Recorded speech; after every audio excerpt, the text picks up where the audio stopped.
আমার বাসার দারোয়ানদেরকেও আমরা প্রতিদিন খাবার দিই ৩ বেলা। আমার বাসায় প্রতিদিন কমপক্ষে ১৫ জনের খাবার রান্না হয়। টিকটকাররাও তো একটা মানুষ। তো আমরা সবসময় দেশি ফুড খেতে পছন্দ করি। সাবিলা নূর যখন সিনেমা করেছে, তো তখন যখন ওর প্রথম গানটা প্রকাশ পায়, তখন ওর বাবা-মার যেরকম ফিলিংস হয়েছিল, আমার সেরকম ফিলিংস যে না, এখন সে বড় পর্দায় কাজ করছে।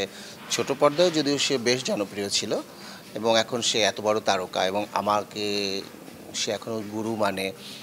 তো এরকম আর কি, শুধু সাবিলা না, বাংলাদেশের যে সকল তারকারা আমার হাত ধরে, মানে আমার স্টুডেন্ট, তারপরে হচ্ছে সিনেমা বা নাটক বা টিভিসিতে এসেছে, বা যারা সিনেমা টিভি নাটকে আসার পরে আমাকে গুরু হিসেবে মানে।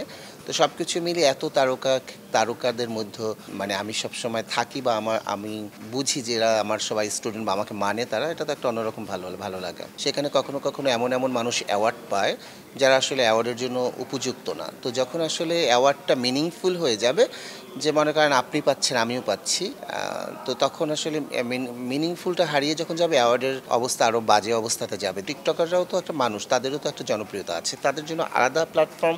বাংলাদেশের প্রথম ইমিউনিটি বুস্টার সমৃদ্ধ ফান্টাস্টিক হ্যাপি এনার্জি বিস্কিট।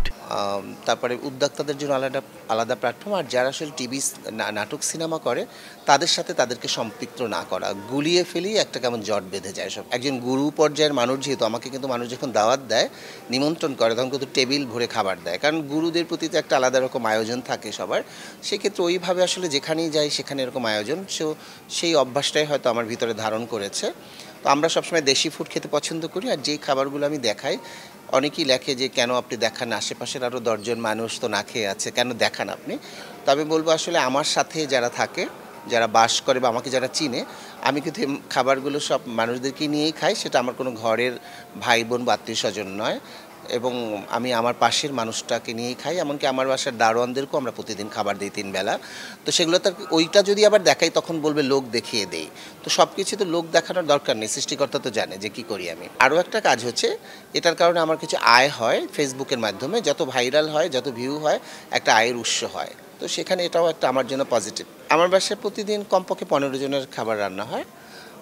কখনো কখনো আমরা মনে করি ২ বেলার খাবার একসঙ্গে রান্না করি, কিন্তু বিকেলবেলা দেখা যায় এই যে ১৫-৩০ জনের রান্নায় দুপুরে শেষ হয়ে যায়। আমার বাসা একদম খোলা, যে যখন আসে ভাত খেতে পারে, যে যখন আসে যা ইচ্ছে তাই খেতে পারে। এটা আমি টিচার হিসাবে আমি খুব আসলে উপভোগ করি।